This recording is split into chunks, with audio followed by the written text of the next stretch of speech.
തെലുങ്ക് സിനിമയിൽ കുറച്ച് ഇൻസ്പിറേഷണൽ ആയിട്ടുള്ള സ്റ്റോറീസ് ഉണ്ട്. കാരണം എന്ന് വെച്ചാൽ എപ്പോഴും നെപ്പോട്ടിസത്തിൻ്റെ കാര്യം പറയുമെങ്കിലും ആ ഒരു നെപ്പോട്ടിസത്തിൻ്റെ കാര്യങ്ങളൊക്കെ ഒത്തിരിയായിട്ട് മെൻഷൻ ചെയ്യുമെങ്കിലും ഒരു ചിരഞ്ജീവിയുടെ ആ ഒരു കരിയർ ഉണ്ട്. അതായത് അദ്ദേഹത്തിൻ്റെ ആ ഒരു 1979 ചെറിയ ചെറിയ വില്ലൻ വേഷങ്ങളിൽ നിന്ന് തുടങ്ങി പിന്നെ അങ്ങോട്ട് അദ്ദേഹം വളരെ ഒരു വലിയ മെഗാ സ്റ്റാറായിട്ട് റോസ് ചെയ്ത അദ്ദേഹത്തിൻ്റെ ആ ഒരു ലൈഫ്.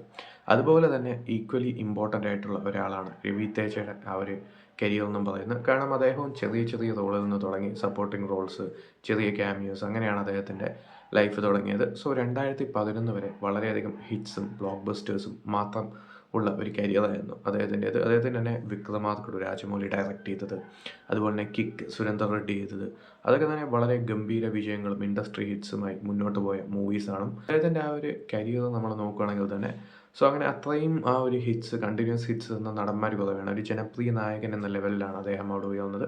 പക്ഷേ ഇപ്പോൾ നോക്കുകയാണെങ്കിൽ 2011 ശേഷം അദ്ദേഹത്തിന് ആ ഒരു ബ്ലോക്ക് ബസ്റ്റേഴ്സ് ഒക്കെ വരുന്നുണ്ടെങ്കിലും അതൊക്കെ ആ ഒരു 3-4 പടം ഫ്ലോപ്പായി. അത് കഴിഞ്ഞിട്ടാണ് അങ്ങനെ അങ്ങനെ വന്നു പോകുന്നത്. സോ ഈ ഒരു മൂവി മാസ് ചത്തര എന്ന് പറയുന്ന റീസെൻ്റ് മൂവി, അതിന് മുമ്പ് ഇറങ്ങിയ ഒരു മിസ്റ്റർ ബച്ചൻ എന്ന് പറയുന്ന മൂവി, അതൊക്കെ തെളിയിക്കുന്നത് എന്താണെന്ന് വെച്ചാൽ ഇതൊക്കെ ഒരു പഴയ രവി തേജയുടെ സംഭവങ്ങൾ കൊണ്ടുവരാനായിട്ടാണ് കൂടുതൽ പേരും ശ്രമിക്കുന്നത്. അതായത് പണ്ട് അദ്ദേഹം ചെയ്ത മാനറിസവും പണ്ട് അദ്ദേഹം ചെയ്ത ആ ഒരു റൊമാൻറ്റിക് ട്രാക്സും കാര്യങ്ങളൊക്കെ പിന്നെയും പിന്നെയും റീക്രിയേറ്റ് ചെയ്യാനാണ് നോക്കുന്നത്. അവിടെയാണ് സിനിമയുടെ ഒക്കെ പ്രശ്നം ഇരിക്കുന്നത്. ദുബായ് സീനും ഡോൺ സീനും അതൊക്കെ ഇറങ്ങിയ ഒരു സമയമല്ല ഇപ്പോൾ. ഇപ്പം സിനിമ ഒത്തിരി മാറി റിയാലിറ്റിയോട് അടുക്കുന്നു. ഈ രവി തേജയുടെ തന്നെ മൂവീസായ ടൈഗർ നാഗേശ്വര റാവു, രാവണാസുര, അതിലൊക്കെ രവി തേജ വേറൊരു രീതിയിലാണ് ഡയറക്ടേഴ്സ് പ്രസൻറ്റ് ചെയ്തിരിക്കുന്നത്. രാവണാസുര നോക്കുകയാണെങ്കിൽ രാവണാസുരയിൽ അദ്ദേഹം ഒരു വില്ലൻ ക്യാരക്ടറാണ് ചെയ്യുന്നത്.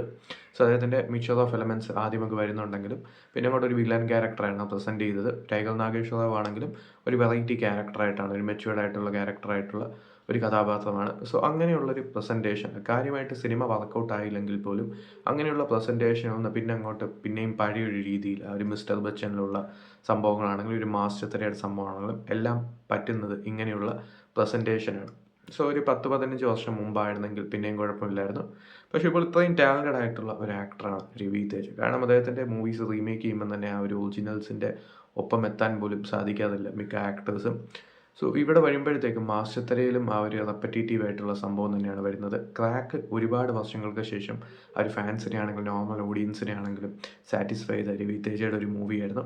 സോ അതുപോലെ തന്നെ ഒരു സംഭവമാണ് മാസ്റ്റത്തരയും കൊണ്ടുവരാൻ നോക്കിയിരിക്കുന്നത്. പക്ഷേ സീരിയസ് ആയിട്ടുള്ള സംഭവങ്ങൾ നടക്കുന്നതിൻ്റെ ഇടയിൽ രവി തേജ ശ്രീലീലയായിട്ടുള്ള റൊമാൻറ്റിക് ട്രാക്ക് ആണെങ്കിലും ആ ഒരു രാജേന്ദ്ര പ്രസാദും രവി തേജ ആയിട്ടുള്ള കോമഡി ട്രാക്ക് ആണെങ്കിലും ഒന്നും തന്നെ വർക്കൗട്ട് ആവുന്നില്ല എന്നുള്ളതാണ് സത്യം.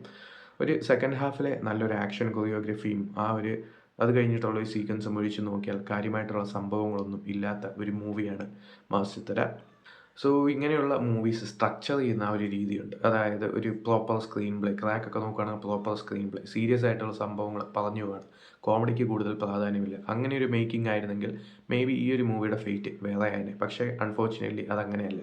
അതാണ് സിനിമ നേരിടുന്ന പ്രധാന പ്രശ്നം. അതിൻ്റെ കൂടെ തന്നെ ഈ ഒരു ബീംസ് എന്ന് പറയുന്ന ഈ ഒരു മ്യൂസിക് ഡയറക്ടറിൻ്റെ ഏറ്റവും മോശമായിട്ടുള്ള ഒരു വർക്കാണ് ഈ ഒരു മൂവിയിൽ നിന്ന് വന്നത് എന്നാണ് പേഴ്സണലി തോന്നിയത്. കാരണം രവി തേജയുടെ BGM തൊട്ട് രവി തേജയും ബീംസും ചെയ്ത നേരത്തെ മൂവീസായിട്ട് കമ്പയർ ചെയ്യുമ്പോൾ യാതൊരു ഇമ്പാക്റ്റും തരാത്ത മ്യൂസിക്കാണ്. മിസ്ഫയർ ചെയ്ത പ്ലേസ്മെൻ്റാണ് മ്യൂസിക്കിൻ്റെ. അത് മിക്ക മ്യൂസിക്സും നമ്മൾ ആ ഒരു സോങ്സും വരുമ്പോഴത്തേക്ക് അത് അങ്ങനെയുള്ള ഒരു പ്ലേസ്മെൻറ്റിലോട്ടാണ് വരുന്നത്. അതാണ് ഒരു മാസ് ചിത്രയുടെ പ്രശ്നം. സിനിമ ഇപ്പോൾ നെറ്റ്ഫ്ലിക്സിൽ അവൈലബിൾ ആണ്. താല്പര്യമുള്ളത് കണ്ടു നോക്കാം.